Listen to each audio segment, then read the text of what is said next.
The first thing I noticed was the sound. It started as a faint tapping. Just 3 soft knocks, spaced out like someone knocking on a door, but far away. At first, I thought it was just the usual groaning of the sub as we moved through the deeper currents. When you're 4,000 meters under the Atlantic Ocean, the pressure makes the steel sing in strange ways. But this wasn't that. This sounded intentional.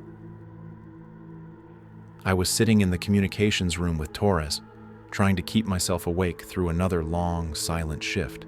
The NRV Goliath was in the middle of a deep-sea scan mission, supposed to be a low-profile survey of the ocean floor. No contact, no broadcasting, nothing but quiet observation.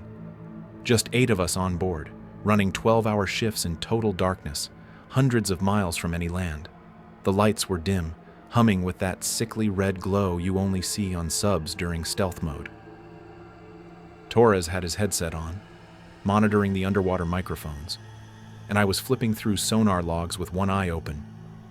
That's when I heard it again. This time it was louder. A long, dragging scrape across the outer hull, slow and steady, like metal nails running along the side of the ship. I sat up. Did you hear that? Torres froze. He pressed the headset tighter to his ears. I think something's out there. Before I could respond, everything cut out. The lights, the monitors, even the low rumble of the engines, gone in an instant. We were dropped into total silence and pitch black. Then the emergency power kicked in. A few overhead lights flickered back on, casting everything in that eerie red glow again. My screen blinked back to life, and that's when I saw the message flash in bold across the monitor. Emergency alert. Code Mariner 0. Unidentified object detected below. Warning. Contact imminent. I stared at it, trying to process. I didn't even know what Code Mariner 0 meant. It wasn't one of our standard drills. I glanced at Torres. His face had gone pale. There, he said, pointing to the sonar screen. A single dot had appeared, far below us. But it wasn't just the dot. It was the trail it left behind. Instead of a smooth, curving motion like a whale or another vessel, this thing jumped. It skipped across the screen, jittery and unnatural. How far? I asked. 600 meters beneath us and moving fast. Could it be another sub? No, too big. Way too big. He tried to zoom in, but the system froze again for a second, then caught up. Whatever it was now 500 meters away and closing. I grabbed the radio and tried to reach the bridge. Bridge, this is comms. We've got movement below. Something's coming up fast. Do you copy? Nothing. Just static. I tried again. Still nothing. I don't like this, Torres muttered. And then we heard it again, the knock. This time it came from the wall directly behind us. Not outside, not distant. It was close, too close. 3 knocks. And then, silence. We both stood frozen for a few seconds, unsure of whether we were imagining things. That's when the door slammed open and Captain Rask stepped in, followed closely by Vega, the executive officer. They both looked rattled, like they'd sprinted through the dark halls to get to us. "What's going on?" the captain demanded. Torres pulled up the sonar log. "Something's heading straight for us. Huge. Not broadcasting, no lights, no engine noise, just moving." Captain Rask leaned over the screen and squinted at the display. "How fast?" "Too fast for anything that big. It's not natural." "Kill the lights. Shut down active systems. Full stealth mode," Vega ordered. "But what if it already saw us?" Torres asked. "Do it," the captain barked. I flipped the switches. The hum of the few remaining lights dimmed, and everything went quiet again. Just us, floating in the dark like a drifting corpse. Torres leaned back and took off his headset. His eyes were wide, glassy. "I've been hearing this sound on the feed. At first I thought it was interference, but it's repeating, like a message. Same sound, same length, same rhythm, every 8 seconds. Are you saying it's talking to us?" Vega asked, skeptical. I don't know. It's not a whale. It's not anything I've heard in 20 years of listening down here. And then, just when we thought it couldn't get worse, the scratching came back. Not just from the wall behind us, but from all around us, scraping along the hull. Dozens of tiny claws, or tools, or whatever the hell it had, scraping, tapping, clicking like it was searching for a way in. My blood turned to ice. Captain Rask ran over to the console. "Where is it now?" 300 meters and rising, I said. Torres pointed to the sonar. "Wait, look, it stopped. It's hovering right beneath us." I stared at the screen. The dot hadn't moved in nearly 30 seconds. It just sat there, like it was waiting for something. Then the sonar feed cut out, and the knocking stopped. Complete silence. "Maybe it's gone," Vega whispered. But I didn't believe it. None of us did. That's when all of our earpieces let out a single, high-pitched tone. Not feedback, not static. It was like a scream, but mechanical. A shriek of metal and rage. And then, boom. The whole sub lurched sideways, knocking us to the floor. Alarms screamed as the steel groaned and the lights flickered again. "Impact! Starboard side!" someone yelled over the intercom. Another deep groan echoed through the ship, followed by the unmistakable sound of rushing water. We were breached. Whatever it was, it found us, and it wasn't leaving. The hallway lights flickered as we stumbled out of the comms room, my shoulder slamming into the metal frame of the door. Somewhere toward the rear of the sub, an alarm was blaring. One of the real ones, not a drill. That deep, bone-shaking siren that means we're taking in water. "We need to get to the control room," Captain Rask barked, already halfway down the corridor. "If we've got a hull breach, we need to know how bad it is." Torres stayed on my heels, eyes darting around the dim corridor like he expected something to leap from the shadows. Honestly, I didn't blame him. That sound from the sonar, it was still ringing in my ears. A scream that didn't belong in this world, let alone 4,000 meters under the ocean. The rest of the crew was already scrambling by the time we made it to central control. Morgan, the engineering tech, was soaked from the waist down, his boots squelching on the floor as he sprinted in. "Starboard ballast chambers flooding fast," he shouted. "If we don't seal it, we're going under." "How many affected?" the captain asked. "At least 4 compartments, maybe more. One of the seals didn't hold after the impact." Rask turned to Vega. "Seal the forward corridor. Get damage control to the rear. I want every watertight door shut behind them." Vega nodded and grabbed a nearby handset. I took a seat at one of the control terminals, hands shaking as I tapped into the internal camera feed. Most of the monitors were scrambled from the power loss, but a few still showed what was left of the torpedo bay. My stomach turned. It looked like someone had set off a bomb inside. 2 of the launch tubes had been crushed inward, like something bit down on them from the outside. Shattered metal, flooding water, and, God, bodies.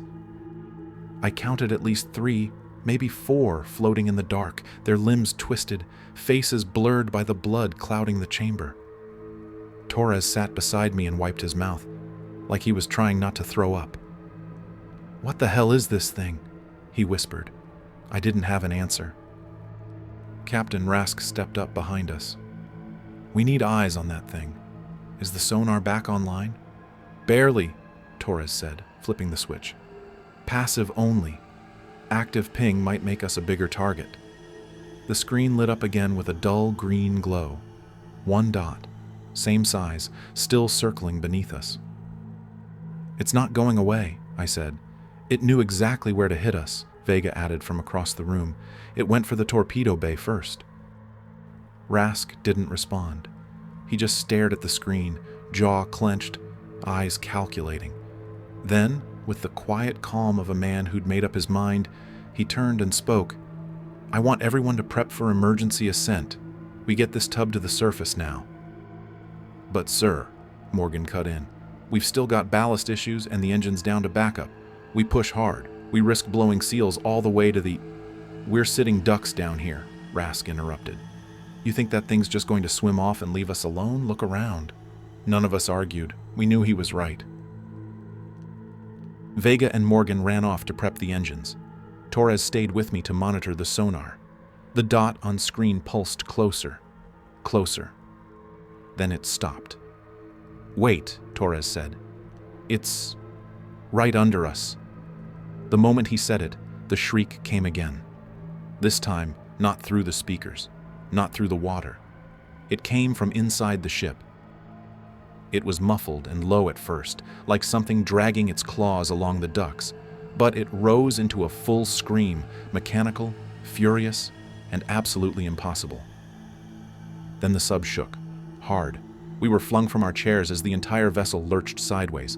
The steel groaned like it was being bent in half. Somewhere toward the back, a loud bang echoed, then rushing water, fast and brutal. Torres pulled himself up, blood dripping from a cut over his eyebrow. "Hull breach! That was near the engine room!" Rask hit the comms. "Vega? Morgan? Report!" No answer. He tried again. "Vega, this is the bridge. What's your status?" Nothing but static. "God damn it," he muttered. Then to us. "We're going down there." "Sir, we don't know what's still intact," I said. "Then we find out. Bring emergency gear." Torres and I grabbed our suits from the emergency lockers. Waterproof, reinforced, oxygen-fed. Not much, but better than nothing. Rask led the way down the corridor, pistol in hand. We passed the galley, wrecked. Tables knocked over, trays floating in knee-deep water. A body slumped against the far wall, face down, motionless. I couldn't even tell who it was through the blood and water. By the time we reached the midsection ladder, the air felt colder, heavier. We climbed down. The torpedo bay was worse than I remembered. Blood mixed with oil in the water, giving everything a black, slick sheen. The bodies had settled into grotesque positions. Limbs tangled, one man's leg still twitching under a sheet of bent metal. Torres gagged beside me. Rask moved fast, shining his flashlight ahead through the mist. We reached the engine room hatch. Water was pouring from the seams. "We open this," Rask said, "and it's either going to save us or kill us." No one responded. He pulled the lever. The door creaked open.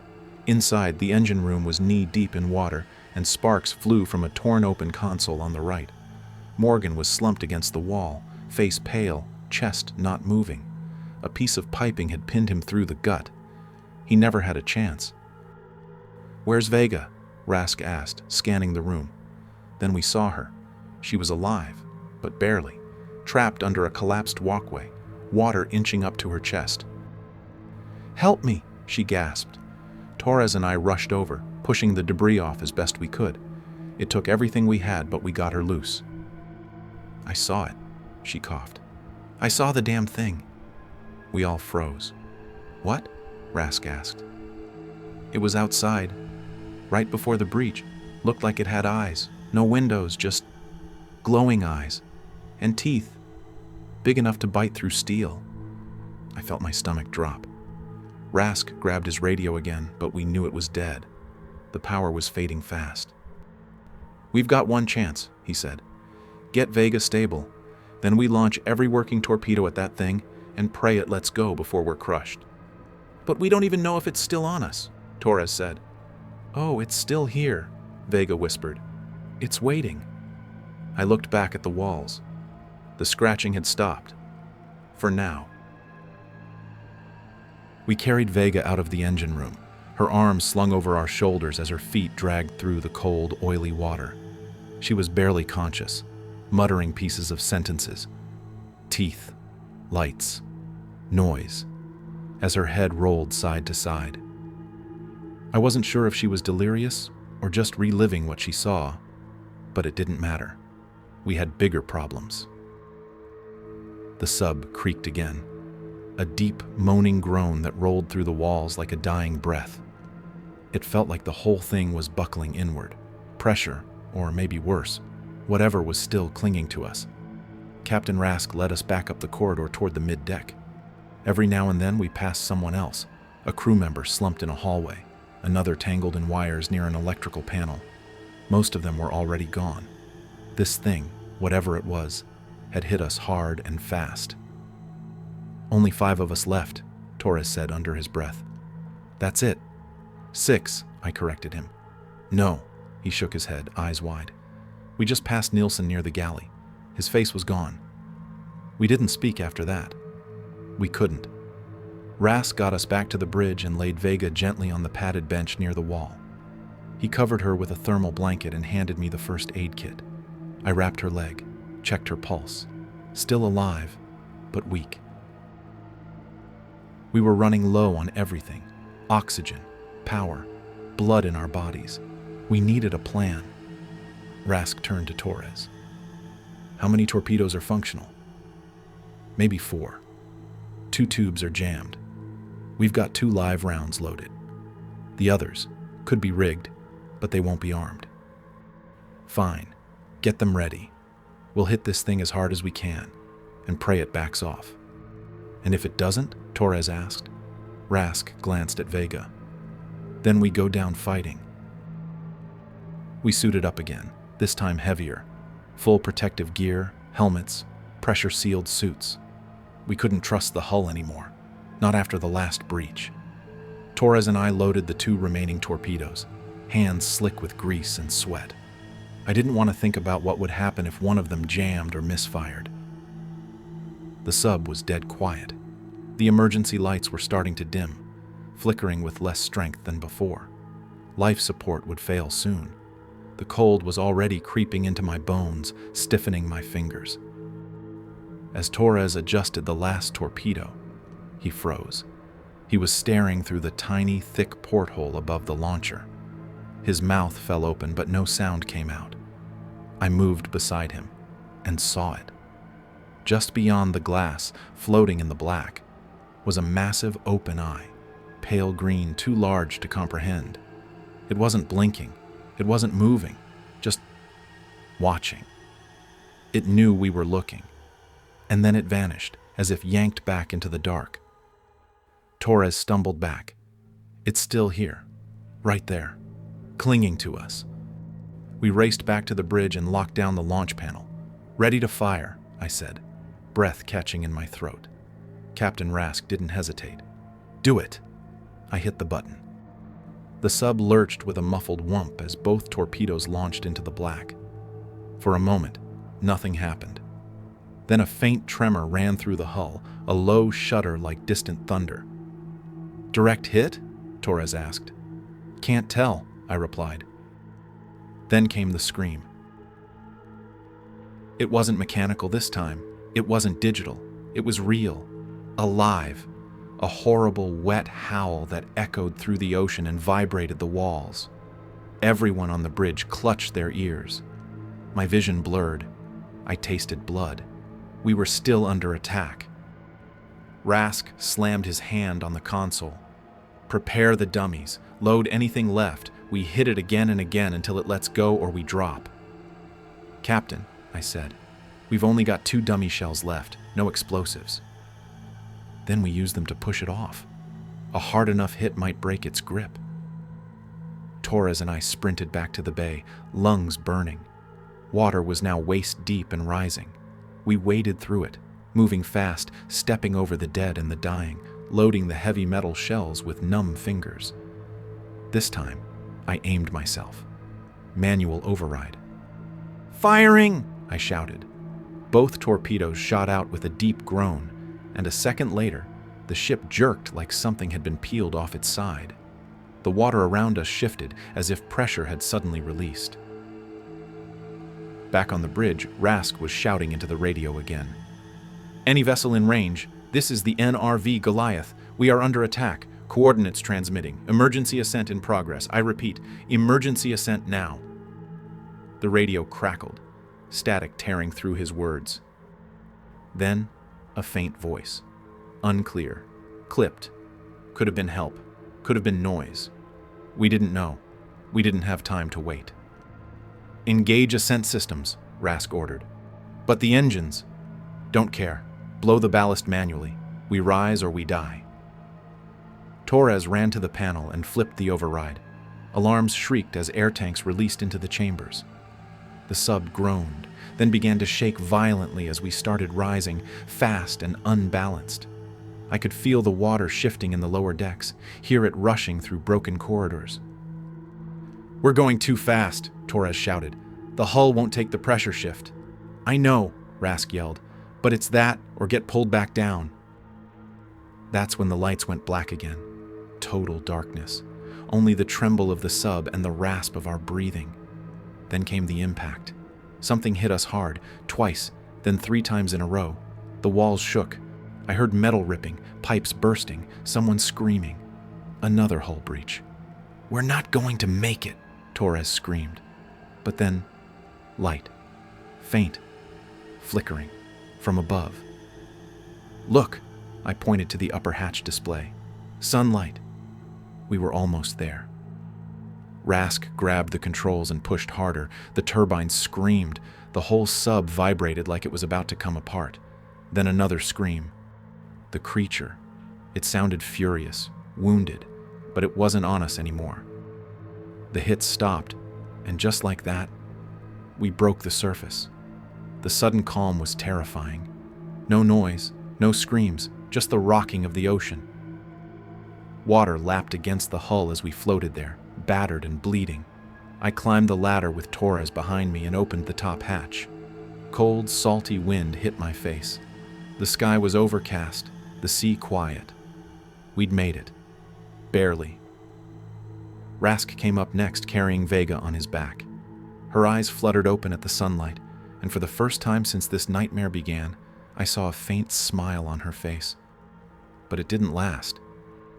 Floating in the water around us were bits of debris, parts of our ship, and long, jagged pieces of something else, gray and pale, like skin.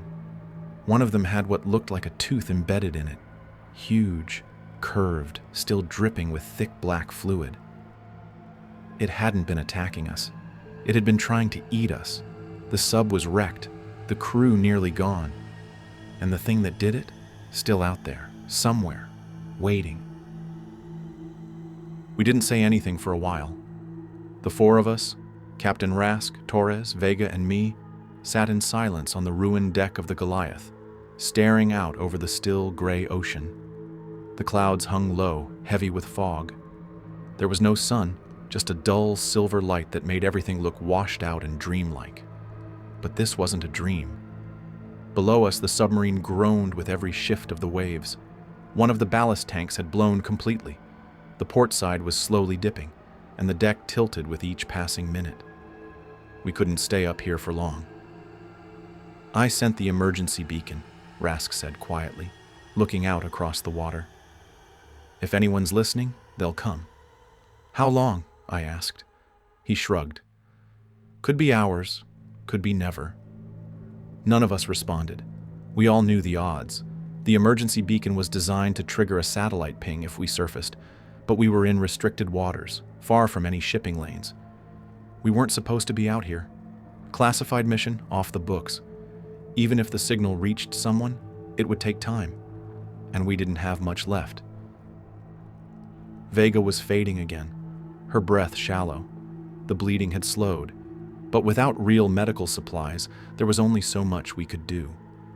I wrapped her tighter in the blanket and tried to keep her talking, but she was barely hanging on. Torres was pacing now, muttering to himself. "What if it's not gone?" he said suddenly. I looked up. "What?" "The thing. What if it's not dead? What if it's just waiting down there, watching us?" "Then let it watch," Rask muttered. "We're not going back under." "I don't think we have a choice," Torres said. And he was right. The sub gave a sudden deep creak, then dipped hard to one side. Water rushed up over the edge, soaking our boots. I grabbed Vega to keep her from sliding. "We're sinking," I said. "Lower decks are probably filling," Rask muttered. "The damage was too deep. We'll go down in under 20 minutes. I looked around. No lifeboats, no emergency raft. We'd been stripped down for stealth, no backup flotation, no distress flares, just the beacon, just the ocean, just us. And then, something caught my eye. About 50 feet off the port side, the water shifted. Not a wave, not a ripple. It was like the surface buckled just for a second, then smoothed out again, like something enormous had passed just beneath it.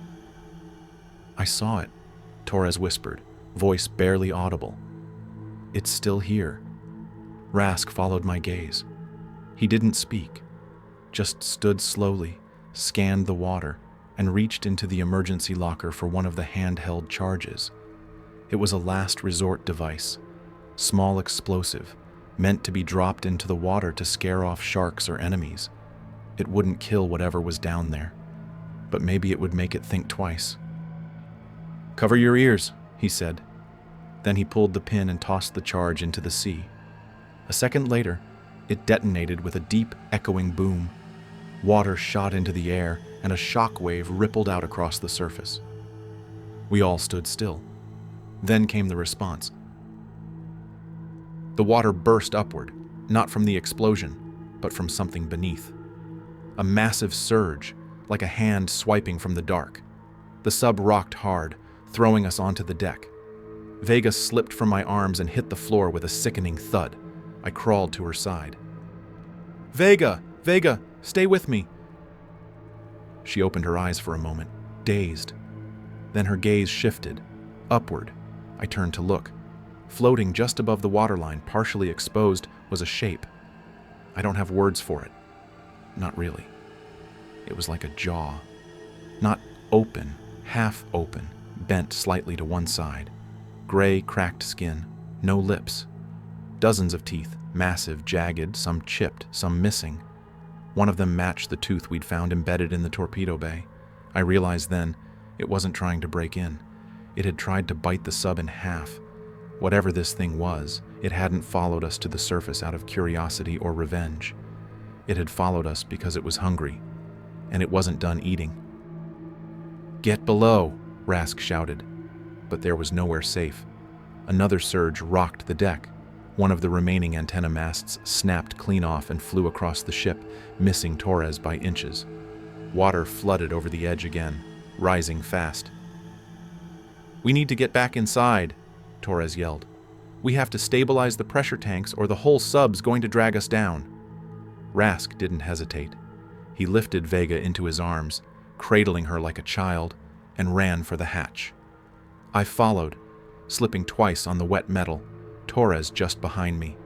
The lower deck was a nightmare, half flooded, pitch black except for our helmet lights. Loose wires sparked from the walls, and the air stank of burnt rubber and salt water. I could hear the distant groaning of the sub's frame, like the ocean was trying to crush us before the creature even got the chance. We reached the pressure control panel.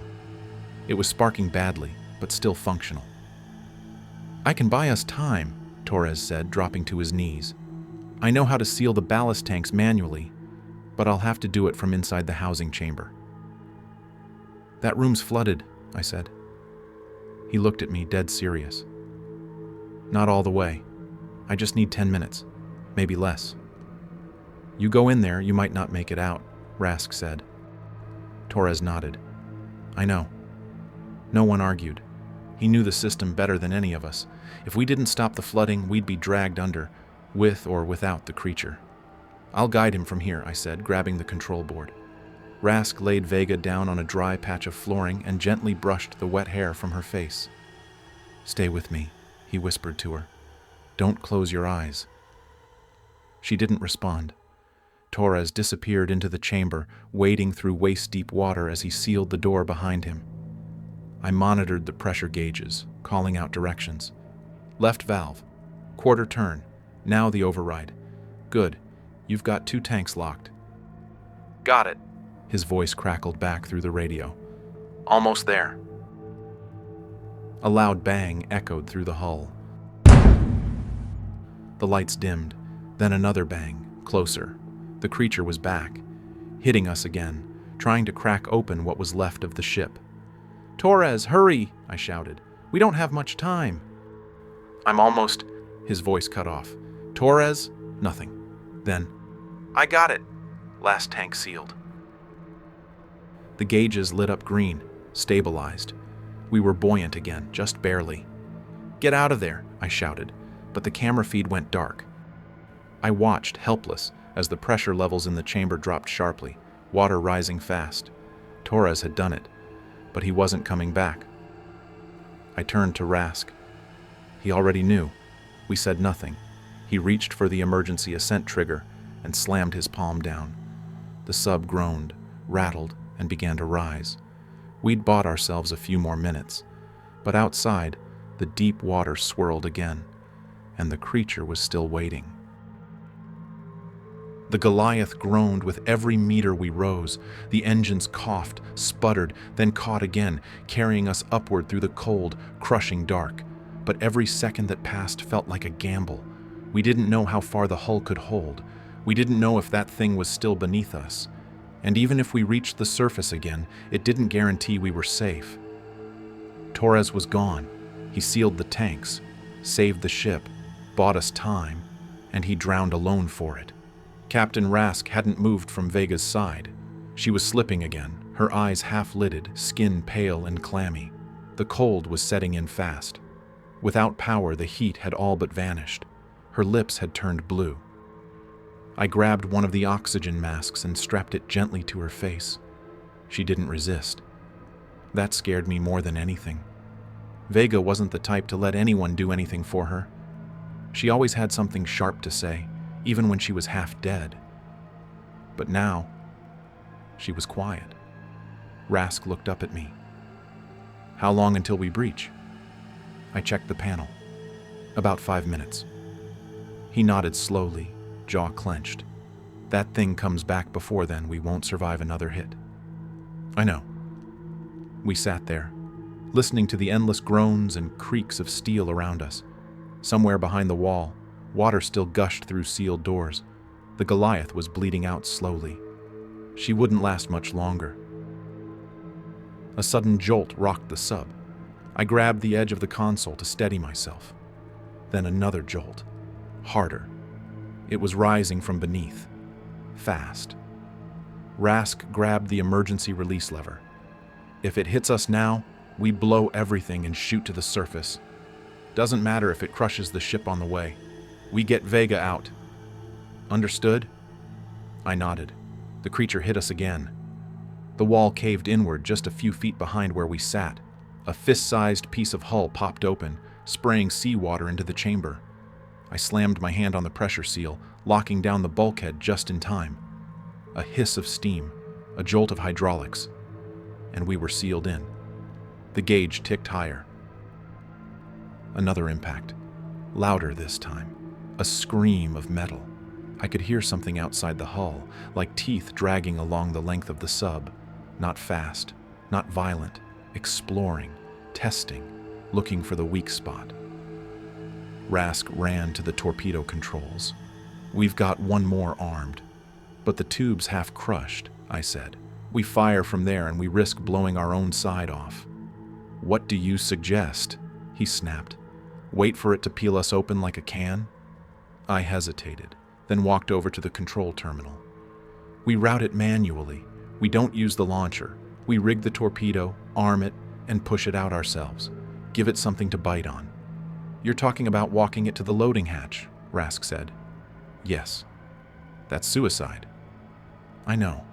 He looked at me for a long time and then nodded, just once. "You'll need a suit, and you've got maybe 30 seconds before the water eats through your joints." I geared up fast. Old diving suit.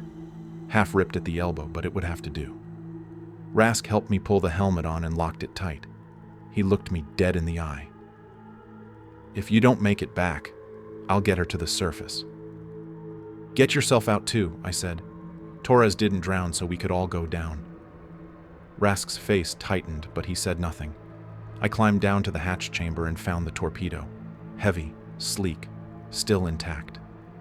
I strapped it to a tow rig, armed the trigger, and unlocked the outer seal. The water burst in around me, bone cold and roaring.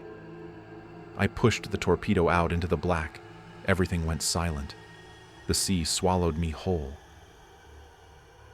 I held onto the rope as we drifted, just a few feet from the hull of the Goliath. Lights flickered in my helmet. My breath fogged the visor. Then I saw it. A shadow. Not a shape. Not something with form. Just absence.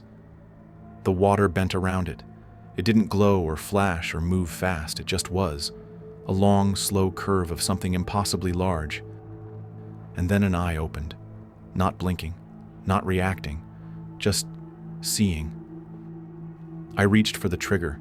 The torpedo drifted. The eye widened. I pressed it. A bloom of fire lit the dark. A bubble of white heat ripped through the sea, and I felt the shockwave hammer my body. The creature screamed, this time in pain, not rage. It twisted. The water boiled. And then it disappeared. I floated for a moment, not sure if I was dead. Then the cable pulled tight, and I felt myself being reeled in. Rask had dragged me in himself. I was soaked, coughing, half blind from the blast, but I was alive. More importantly, the creature was gone. We were still rising. I wanted to speak, to ask about the damage, to ask if it was really over, but I couldn't get the words out. We sat there, the three of us, in silence, waiting. Then the pressure dropped. A long, slow pull in my chest. The hull creaked one last time, and we broke the surface. The air was cold, cleaner. The sky was still overcast, but we could breathe. For real this time. We dragged ourselves out onto the top of the hull again, just like before. But this time we were alone. No sign of the creature, no blood in the water, no bodies. Just the ocean, silent and endless. I looked over at Vega. She was still breathing, barely.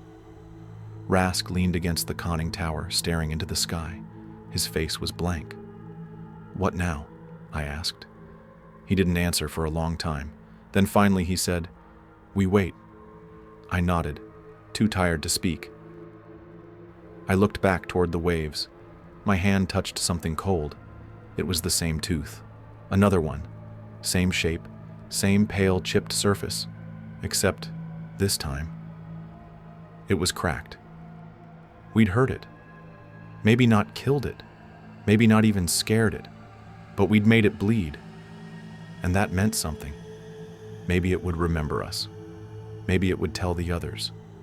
Maybe we just fired the first shot in something we didn't understand. But for now, we were alive. And that was enough. We stayed on the surface for hours, just drifting. No ships, no planes, no rescue. The beacon had been transmitting since we broke the water, but in the middle of a classified exclusion zone, we might as well have been shouting into a void. We were ghosts, forgotten by design. If help came, it wouldn't be soon. The Goliath was still afloat, barely. She tilted hard to one side, the lower decks fully flooded, only the upper hull and conning tower keeping us above water. The cold was setting in again, deeper this time, the kind that wraps itself around your bones. Vega was hanging on, but just barely. We rotated the last working oxygen tank between us, giving her the lion's share. She didn't talk anymore. She just stared up at the sky, blinking slowly, as if each breath took everything she had left. I sat beside her, wrapped in a soaked emergency blanket, legs shaking uncontrollably. The salt stung the cuts on my face. My ears still rang from the underwater blast. Everything smelled like metal and blood and oil. The ocean was so calm it felt like we'd landed on another planet. Rask sat a few feet away, silent, staring at the waves. At some point, I must have dozed off because when I opened my eyes again, the sky had gone a shade darker and the clouds had thickened. Rask was gone. I jumped up, panic setting in. "Rask?" No answer. I checked around the tower, the deck, even the water line. Nothing. Then I found his helmet. It was sitting on the edge of the hatch, visor up, resting neatly like someone had taken it off and placed it there on purpose. A few feet away, on the hull, I saw something else. Wet footprints, leading right to the edge of the sub. I stared at them for a long time. He'd walked off. On his own, no struggle, no signs of a fall. Just gone. I didn't tell Vega. She was too weak, and deep down, I think I understood why he did it. He'd lost too many. Torres, Morgan, the crew, all of them under his command, all of them gone. Maybe he'd seen something in the water I didn't. Maybe he just couldn't carry it anymore. Maybe he knew it wasn't over. I sat with Vega in silence for the next hour.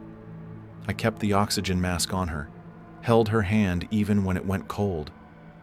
She drifted in and out, her voice no more than a whisper. "They're going to cover this up," she said at one point. I nodded. "Yeah, they will. Say it was a failure, equipment malfunction. Probably say no one survived." She blinked slowly. "Then you have to tell it. You have to tell them what happened." "I will." I didn't know if she heard me. Just after dawn, we spotted the chopper, tiny at first, a dot against the sky, then louder, closer. Gray military paint, unmarked. No country name, no insignia. They hovered above us and dropped a rescue cage. I waved them off, pointed to Vega. They lowered it down beside her. I strapped her in, held her hand one last time as they hoisted her up. She didn't move, but she was still breathing. That was enough.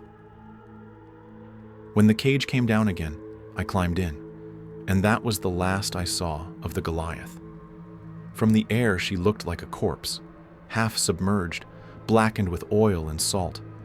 A shadow beneath her still lingered in the water, faint and long and watching. But then it vanished beneath the waves. The ocean swallowed everything. They didn't ask many questions when we landed. A man in a clean uniform with a badge I didn't recognize greeted us. He didn't smile.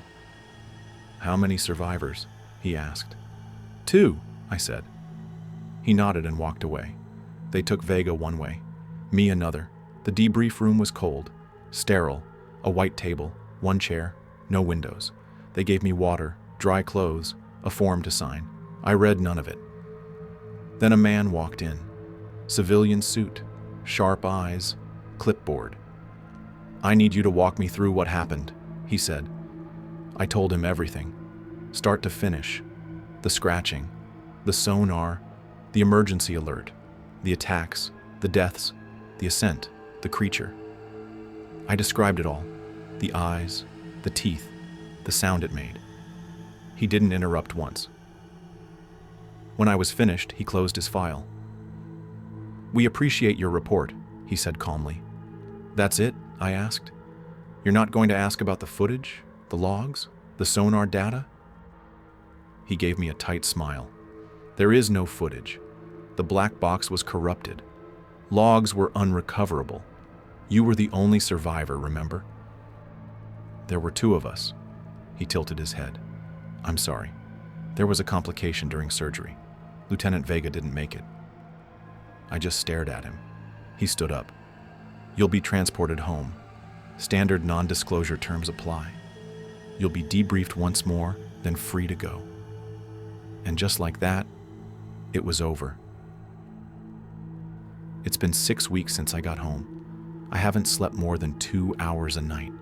I can still hear the sonar in my dreams, the endless beeping, the garbled, looped call, and sometimes, I swear I still hear the scratching. I tried to find anyone who knew what Code Mariner 0 meant. Came up empty, no records, no drills. It's like it never existed. I looked up the NRV Goliath. No such vessel registered. I know what they're doing. I know how this works. I knew from the second we got pulled out of that ocean.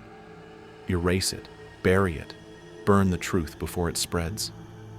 But I remember. And I'm writing this now in case that thing comes back, because I don't think it was the only one.